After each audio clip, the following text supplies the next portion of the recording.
good morning, or depending when you're watching this, good afternoon, good evening, or good night.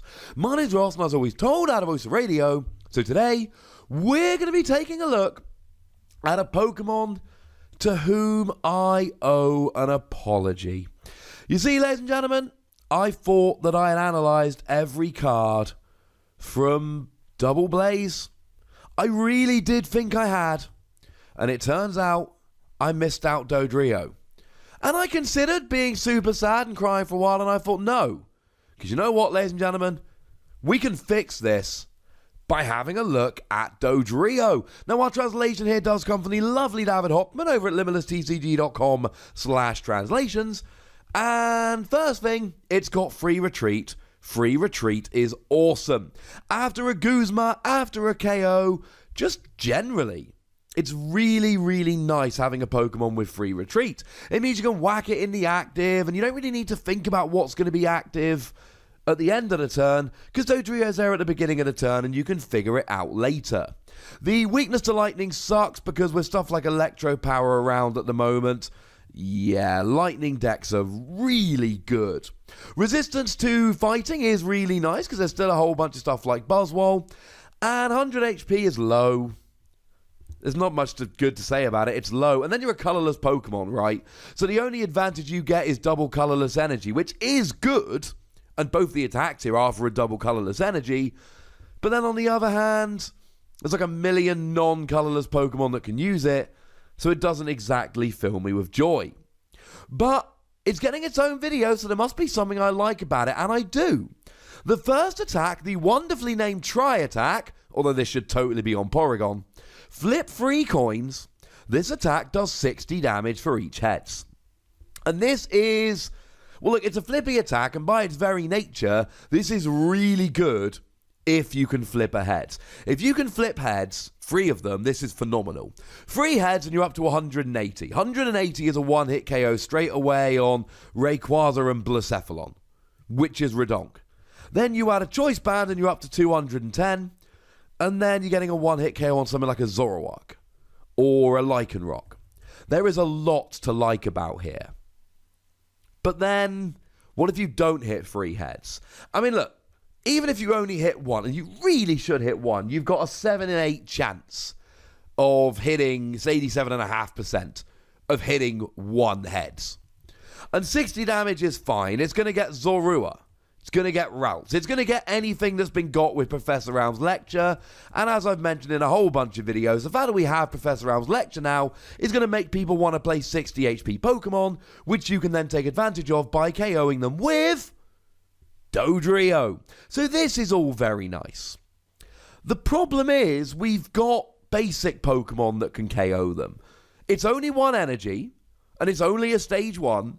And you do have free retreat. So there's still a bunch to like about this. There are worse Pokemon for taking out evolving basics, but it's not really the best use for it. If you hit 2 heads, you're in a really awkward situation damage-wise. Because there's a whole bunch of stuff like Zapdos on which you will get a one-hit KO. Interestingly enough, Zapdos will need an Electro Power to KO you, because Zapdos only has 1 attack and it doesn't hit for weakness. So 2 gets that. But it won't get a Buzzwole. And it won't get a White Kyurem. And then you add Choice Band, you're up to 150, which will get Marshadow GX, but none of the others. And then even if you start adding in stuff like Shrine of Punishment, it just doesn't add up quite quickly enough. 160 in 1 turn. Now, if you can get a few turns of Shrine of Punishment, you're rocking. If you can use something like a Tapu Koko to spread for a couple of turns, then you're rolling. But if you're just hitting 120, this isn't enough. Now, it's a flippy attack, so you can use Victini here to give yourself a reflip. Of course, there is a chance here that, oh, I only hit 1 head, let me reflip. Now I've hit none. That can happen, and that will suck. So it's inherently unreliable, but actually, it's not terrible. In a pre-release, this is wonderful. This is going to be a great pre-release card.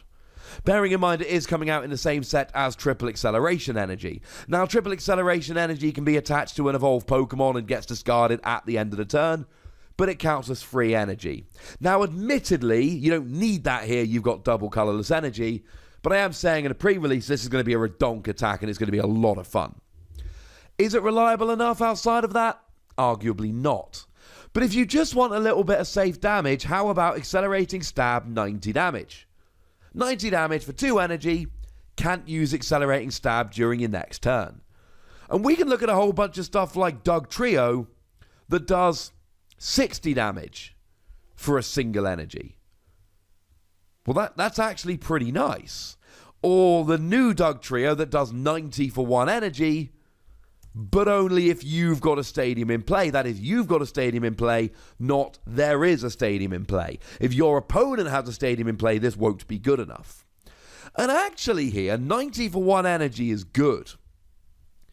The problem, and it is a problem, you're not hitting anything for weakness. If we ever get a way to turn this into a different type, like we did with the Evolutions a little while ago, then I'm going to genuinely really like this. Because now all of a sudden, you've got a really good, efficient stage 1 attacker that can go and get a whole bunch of KOs, and that's going to be awesome. And look, you can do this in the expanded format right now. You can head on over to expanded, pop a Flareon on the field, and then you're hitting for fire weakness. Or you can do it with Vaporeon, you're hitting water weakness.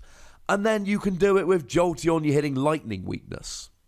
So if you find yourself against something like a Duskmane Necrozma or a Golisopod, then Flareon is going to have your back here, although you will need a choice band to get those KOs. But if you pop a Vaporeon down, all of a sudden you're getting a one-hit KO on a Blacephalon with a single prize Pokemon for a single energy attachment. And right, I know you can't use it next turn, but come on. Just retreat into a different one, or Guzma and retreat, or retreat and Guzma, or whatever it is you actually want to do. You know what? It's kind of cool. I think if you're not hitting for weakness, it's a bit weak. Now, don't get me wrong, there's a bunch of stuff. Makago will go down. Malamar will go down. And a whole bunch of evolving basics, even evolving stage 1s like Curlia or Charger Bug, will go down. There is a lot to like here. But similarly, there's a lot to be worried about. Because it's not often going to be enough. And with Choice Band Shrine of Punishment, you should be 2-hit KOing basically everything.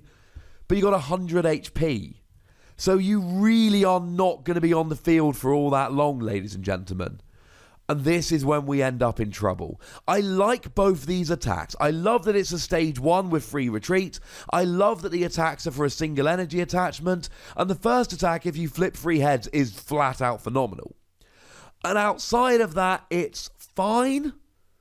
And there's potential. But I don't know if I'm ready to say it's flat out amazing. If you can flip 3 heads every time, this is a 4 Wassy card and it's phenomenal. In reality, you'll be hitting, well, with Victini, you should be hitting 2 most turns, and that makes it a free Wassy card. You should have some in your binder. I can see you playing this in decks, and obviously it's phenomenal in a pre-release. Outside of that, I have my reservations. But I would like to know how you think about this. So please do let me know in the comment section. Go nuts. But please do remember the rule, ladies and gentlemen. Be nice, would ya? And then make sure you like this video, subscribe to this channel, follow me on Twitter at @TheWassy, and Twitch for some live action at twitch.tv/PTCGRadio. If you want to support the channel, get some bonus podcasts and all that, head on over to patreon.com/PTCGRadio, where you can do exactly that. And please do make sure you're checking out patreon.com/WassyPlays. We're largely talking Keyforge and Transformers lately, because I love those games and they're awesome. And honestly, I think you'd like them too if you gave them a chance. But I'm going to be looking to expand this to other games in the near future. I'm hearing rumours there may be a Naruto, probably pronouncing that wrong, game which could end up incorporating Dragon Ball. That sounds like fun to me. So maybe I'll have a play with that as well. Regardless, ladies and gentlemen, check it out. But by far the most important thing, as always, look after yourselves till next time. Thank you very much for watching. My name's Ross, and you've been watching PTCG Radio.